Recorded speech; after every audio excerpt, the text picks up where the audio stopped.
So it's been a little over a week now, and I want to talk about the elimination of Plasma on season 16 and these eliminations in general of queens who have 2 wins. Once you get your second win on Drag Race, people are definitely looking at you as a frontrunner and a competitor that's going to stay till the end. But there's been instances on the show where this isn't true. And especially with someone like Plasma, the timing of it is really gut punching. Firstly, I just want to say I think mhi'ya destroyed that lip sync. It was so fun to watch. I love mhi'ya as a performer. It's just really shocking seeing someone go out with 2 wins at this point in the competition when other queens only have 1 win and some queens don't even have any. And even though it is shocking, I am happy that sometimes they take these big swings competition wise. It is not consistent by any means, but when someone like mhi'ya is working so hard in a lip sync and you really see her just destroy, it's tragic that someone like Plasma, who is doing so well in the competition, gets eliminated, but it just makes the competition's weight feel so much bigger. It becomes a lot less predictable. It keeps you on your toes, and that to me is really exciting. So I want to go back and talk about every other queen who had 2 or even more wins that didn't make it to the finale, because I feel like it reveals a lot about the weight of eliminations, storylines, and just the production of the show. And I want to specifically hone in on seasons 1 through 16 of US. For me, queens that have 2 or more wins definitely got some sort of storyline on the season, and they end up getting eliminated in one of 3 ways. Like with Plasma and the first category that we'll talk about, there's the shocking mid-season elimination.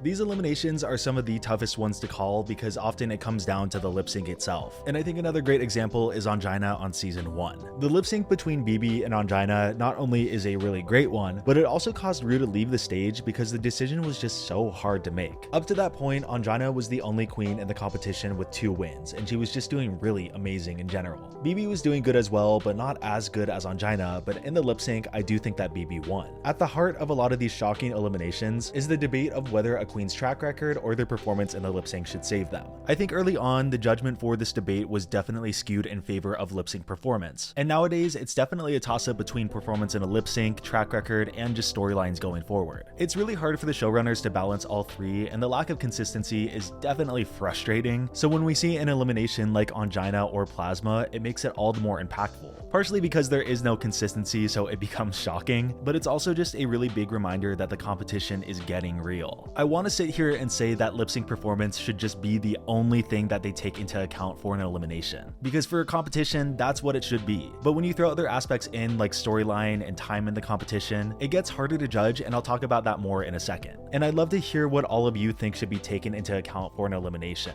BB winning over Ongina definitely served to give more weight to lip syncing. In terms for BB, showing how if you perform better in a lip sync, it can save you in the competition regardless of who your opponent is. And for Ongina, showing that if you slip up even once in the competition, there's a chance that you're going home. And also just in general for the season, BB besting Ongina in the lip sync helped her net the win at the end. This video is sponsored by Fume. Quitting bad habits is hard, but not everything in a bad habit is wrong. So instead of a drastic, uncomfortable change, why not just remove the bad from the habit? And that's where Fume comes in. Fume is an innovative, award-winning flavored air device. Instead of electronics, Fume is completely natural. Instead of vapor, Fume uses flavored air. And instead of harmful chemicals, Fume uses all-natural, delicious flavors. You get it, instead of bad, Fume is good. It's a habit that you're free to enjoy and makes replacing your bad habit easy. It fills that void in a natural, guilt-free way. Your Fume comes with an adjustable airflow dial, and it's designed with movable parts and magnets to help with fidgeting. It gives your fingers a lot to do, and that helps a ton when you're trying to de-stress while breaking a habit. I tried both the orange vanilla and the mint flavors, and honestly, I was really impressed. The flavors were fresh and pleasant, and honestly, there was a lot of flavor. Fume has served over 150,000 customers, and there's a ton of successful stories. And there's no reason that can't be you.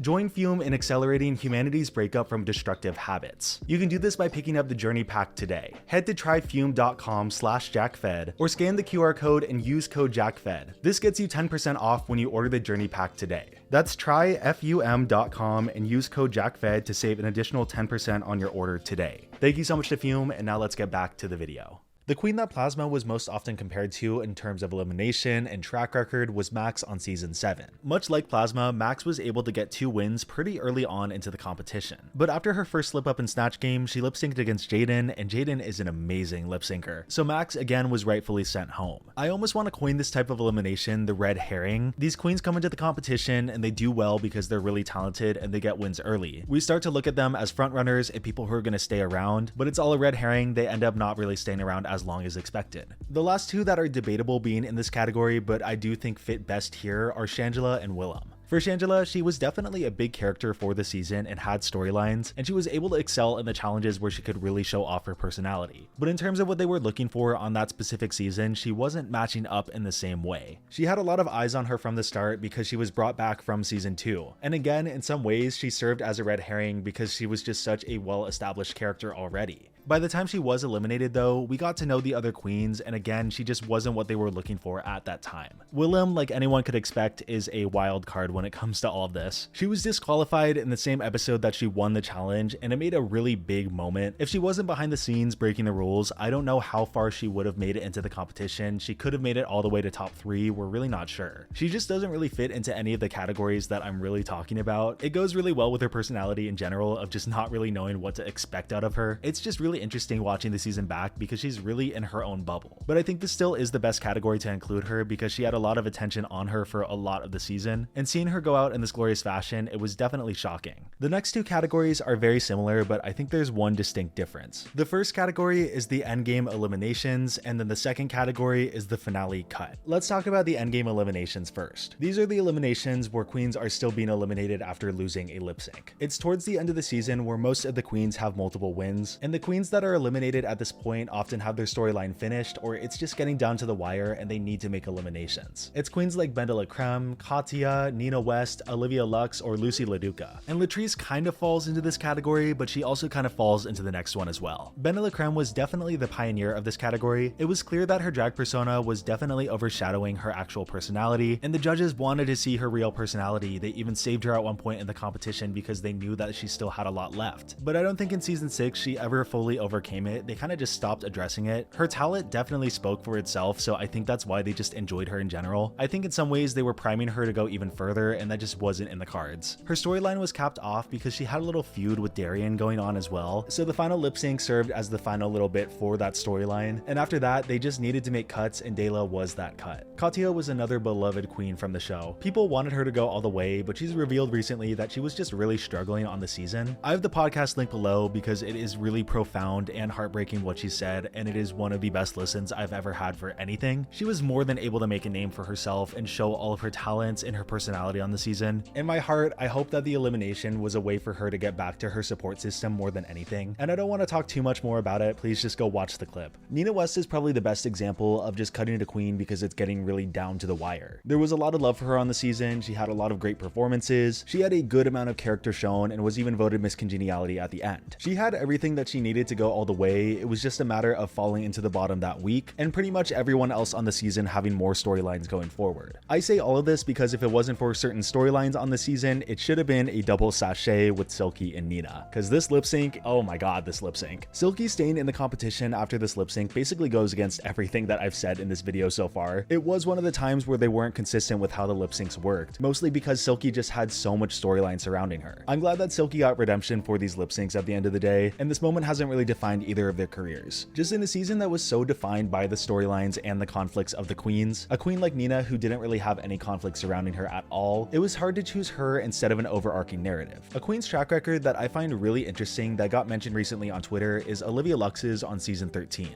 Olivia started out so strong, being right up there with queens like Simone, and depending on how you count top 2 placements, she has like 2.5 wins, the only queen on this list to have more than 2 wins and not make the finale. But something about that second half of the competition really got to Olivia, and or they were kind of getting tired of her. Season 13 felt very long competition wise, even though it is around the same length as a lot of the modern seasons. And Olivia excelled really well in the early parts, winning 2 challenges back to back, but something about that second half really got to her. She was really trying to keep up the sweet side of her personality, and I think that was just a detriment to her. There's no doubt that she's a very sweet person, but she was trying to force that sweet persona into basically everything, and that was such a detriment. I've talked about this before, but I feel like they were looking at her very early on as like a prodigy, like a foil to Rosé, but when both Olivia and Rosé weren't really budging with anything to do with that storyline, they kind of just let things play out, and that's when Olivia started to struggle a little more. And that young prodigy side almost came back to bite her in the very last episode when they were asked who should go home. They all basically said that she needs more time to grow, and I think at that point in the competition it did make sense. But it was really cool to see her dominate for so much of it, and she had some really standout performances. But I think the storyline just kind of sputtered out towards the end, and that's why she ultimately went home. Lucy LaDuca is the last queen in this category, and in a lot of ways I feel bad for Lucy. She was able to highlight a lot of her talents, which I was really happy about, but there was also this pseudo-delusional edit that she got as well. It was treated like a supporting storyline of the season, so it finishing right at the end game was too perfect. She never really clicked with Mistress and Lux, and we got to see much more of their perspective on things, justification to how they approach things, all that. And it made Lucy come off not more in the wrong, but just out of sync for what they were telling on the season. And I think that's why she was eliminated right at the end. She was just out of sync for the storylines that they were telling, so Lux beating her in the lip sync, narratively it made the most sense. These queens getting eliminated here through lip syncs, they serve as more satisfying cap-offs to storylines than the next category. There's a certain finality that you get when a queen is eliminated by a lip sync, and I think that's the major difference between Endgame Eliminations and finale cuts, which is the next category. Finale cuts are not my favorite thing by any means. Take what I said about narrative cap-off with lip syncs and then just completely eliminate that. In a finale episode or the episode right before the live finale, Rue just asks one of the queens to basically sashay away. This is more of a general complaint, not just for queens with 2 wins, but it's happened to a lot of queens who have 2 wins, and I think that's really annoying. To me, there's no satisfaction with Rue singling out one queen and saying that it's not your time. And the most annoying part is that this type of elimination is not consistent at all. Latrice was eliminated right before the finale, but she had to lip sync for her life to be eliminated. I'm getting a little off track, but this was also true for Detox on season 5 as well. I think this was the best way to do things. But at the start of season 6, we saw the this is not your time type of elimination.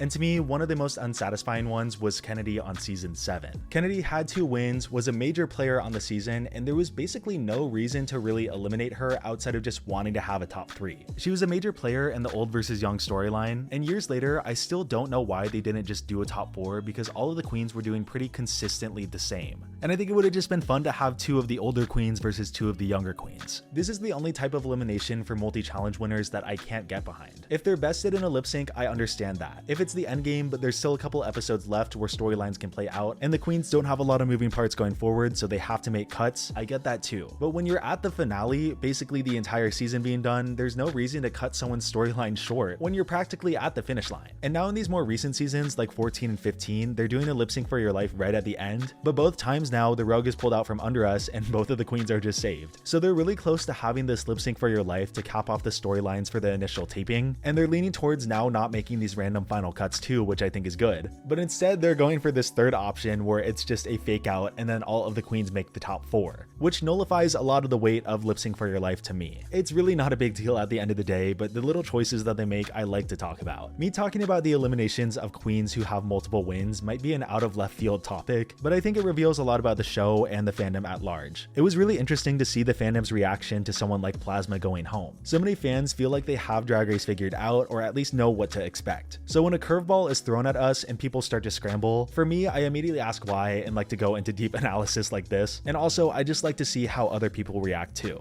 And when you think about it, a shocking elimination of a frontrunner always leads to the birth of a lip sync assassin. And we'll talk about lip sync assassins next week. I hope this all made sense. It's definitely a lot of thoughts that I tried to encapsulate into one video. Thank you so much for watching. Thanks to Fume for sponsoring the video. Please subscribe. That's all like the YouTuber terms that I have to hit. I really do appreciate you guys sticking around to the end. This is awesome. I'll see you soon with another video.